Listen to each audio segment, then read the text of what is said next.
All this week, we've been taking an in-depth look at the issues around immigration in the region. Tonight, how the internationally recruited staff are saving lives and making a difference in the NHS. Official figures show at East Midlands Hospital Trusts there were well over 20,000 foreign nationals working here last June. That figure has doubled in almost 4 years and now accounts for almost a quarter of the workforce. The NHS says they bring valuable skills, some of which are in short supply here in the UK. Our health correspondent Rob Sissons reports from one of our biggest trusts, Nottingham University Hospitals. Benjamin, a dietitian who specialises in diabetes. Last year, aged 27, he made a massive decision to leave home in Ghana and move to Nottingham to work for the NHS. He says the money and training opportunities attracted him. This is my first move to any country. The UK is the first time I've travelled out of the country, out of Ghana. Did any part of you worry that your skills may be needed back in Ghana? There are lots of people who are actually in the space who are qualified and are also looking for opportunities like that. So there are people to fill the spaces if anyone moves out of Ghana. So there are people to fill those roles? There are. I think there are. I'm glad I made the move because in my professional sort of development, that really helps me. It's no secret working on the front line of the NHS can be very pressured, with rising demand, an ageing population and a huge backlog of work from the pandemic.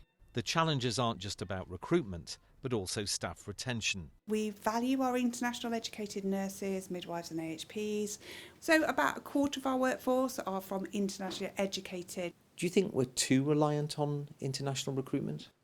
I think international recruits bring a real diversity to our workforce. So I think it's really important that we do look at the international educated staff that we bring into the organisation, bring both their skills but also cultural differences. And it's really important that our workforce reflects our local communities and that we value that cultural difference. Jason has sought after skills. He's a radiographer. He came over from the Philippines last year. Nottingham's been a huge adjustment, not only for him, but also his wife and daughter, who now live in the city. At first, it's quite difficult to adjust here in the UK, especially because of the culture, the language, especially the weather. And that's where the pastoral team comes in. They support international recruits, helping them make friends where needed, sorting out practical problems and understanding local expressions. When they walk into the wards, we have patients that go, "Hey up me duck," and they look around and think, what on earth are they saying to me?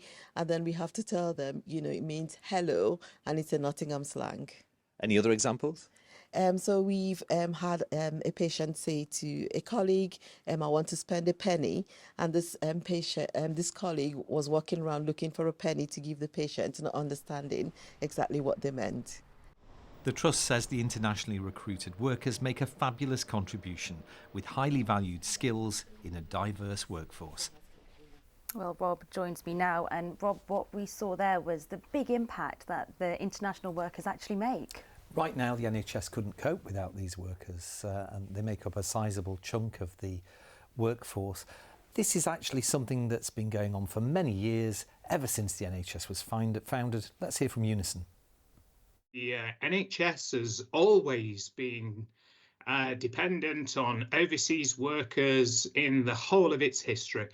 And without the contribution, the brilliant contribution that they make, whether they're doctors, nurses, cleaners or porters or any one of 100 other occupations, each and every one of them are necessary. And we've talked about hospitals, but what about GP surgeries? Yeah, GP surgeries also rely on international recruitments because there is a shortage of GPs. We've heard about this on this programme.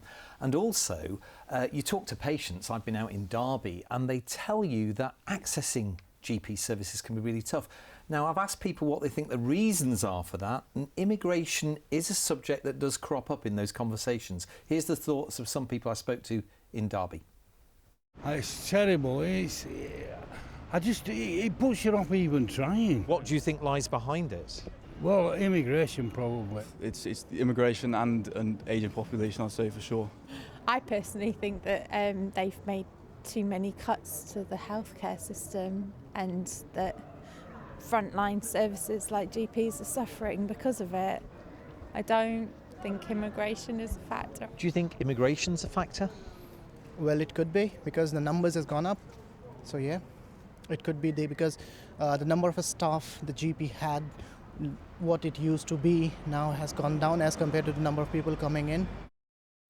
And what do doctors' leaders have to say about this? Well, interestingly, the British Medical Association says the main reason for the pressure on GP services is our ageing population.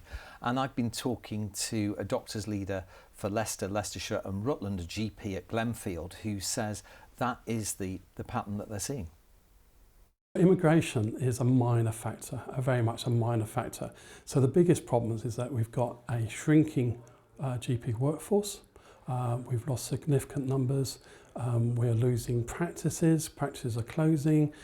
We've got a massive increase in workload. We are seeing more and more patients who have got two or more conditions. The fact that people are living longer is a big factor, but also people are surviving. So people who would have died of conditions in the past now survive.